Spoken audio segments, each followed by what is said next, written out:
நாடு கழிச்சு தாண்டி கதவை திறக்கணும்.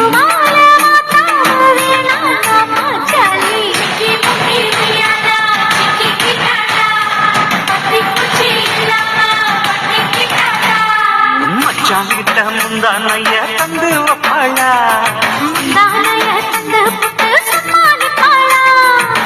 பல நாள் பசி இருக்கு